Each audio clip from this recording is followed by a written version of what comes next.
Hello viewers, আজকে আবারও তোমাদের জন্য একটি দারুণ জব নোটিফিকেশন নিয়ে এসেছি, যেখানে তোমাদের পার্মানেন্ট পদে নিয়োগ করা হবে। এখানে সিলেকশন প্রসেস কী রয়েছে, এজ লিমিট, স্যালারি, পোস্টের নাম সব কিছু নিয়ে আলোচনা করব। তাই তোমরা ভিডিওটিকে স্কিপ না করে সম্পূর্ণ ওয়াচ করবে।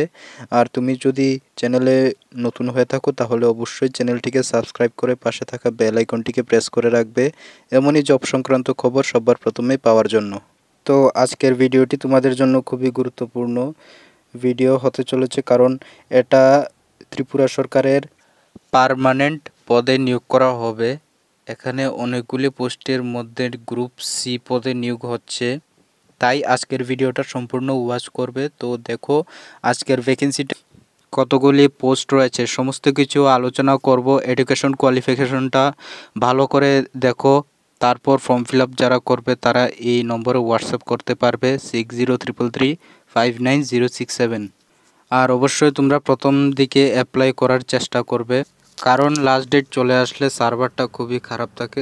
এখানে কতগুলি পোস্ট রয়েছে। ইউআরদের ক্ষেত্রে 12টি পদ রয়েছে, যেখানে উমেনদের জন্য 33% রিজার্ভ রয়েছে, অর্থাৎ 4টা পোস্ট রয়েছে উমেনদের জন্য রিজার্ভেশন। বাকি এসটিদের জন্য রয়েছে 60টা পোস্ট, যেখানে উমেনদের জন্য রয়েছে 2টি রিজার্ভ, আর এসসির জন্য রয়েছে 4টা, উমেন রিজার্ভেশন রয়েছে 2টা।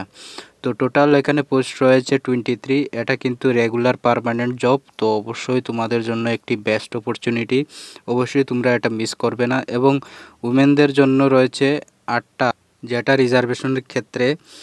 তো এখন দেখে নেব এটার সিলেকশন প্রসেস। অনেকের মনে কনফিউশন থাকে যে এটার এক্সামটা কীরকম হবে, সেই জন্য এটা আমি প্রথমেই ক্লিয়ার করে দিচ্ছি। দেখো প্রথমে লেখা আছে সিলেকশন প্রসেস। এখানে আমাদের 2টা স্টেপে নিয়োগ করা হবে। প্রথমত হলো রিটেন এক্সাম দিতে হবে 85 মার্কের, এরপর ইন্টারভিউ বা পার্সোনালিটি টেস্ট হবে 15 মার্কের। তো টোটাল 100 মার্কের তোমাদের এক্সামিনেশন হবে। আশা করছি তোমাদেরকে বোঝাতে পারলাম। এখন হলো এই জব নোটিফিকেশনের জন্য এজ লিমিট কতটুকু। ম্যাক্সিমাম এজ লিমিট 40 ইয়ার্স রাখা হয়েছে। এছাড়া যারা এসসি এসটি ক্যাটাগরি রয়েছে তাদের জন্য 5 বছরের রিল্যাক্সেশন দেওয়া হবে। তো এটাও কিন্তু তোমাদের জন্য খুবই একটা গুড নিউজ। এবং এটার অনলাইন অ্যাপ্লাইয়ের যে ডেট সেটা হলো 26/2/2024, অর্থাৎ ফেব্রুয়ারি মাসের 26 তারিখ পর্যন্ত এটার লাস্ট ডেট রয়েছে। তো অবশ্যই তোমরা সেটা খেয়াল রাখবে।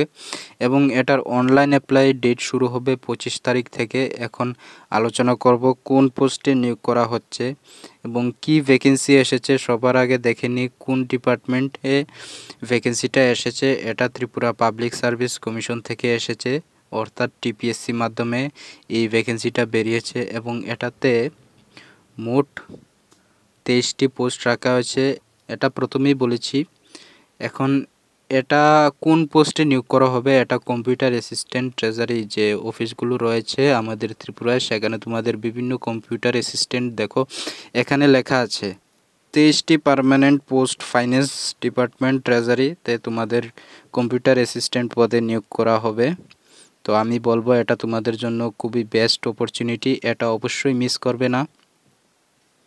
এটার এডুকেশন কোয়ালিফিকেশন তোমরা যে কোনো ডিসিপ্লিন গ্র্যাজুয়েট হলেই তোমাদের হবে। আর যারা bachelor degree in computer application তারাও এখানে আবেদন করতে পারবে।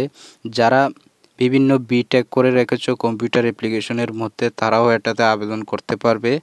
সঙ্গে যে কোনো তোমরা ডিসিপ্লিনে গ্র্যাজুয়েশন করে থাকো তারাও আবেদন করতে পারবে।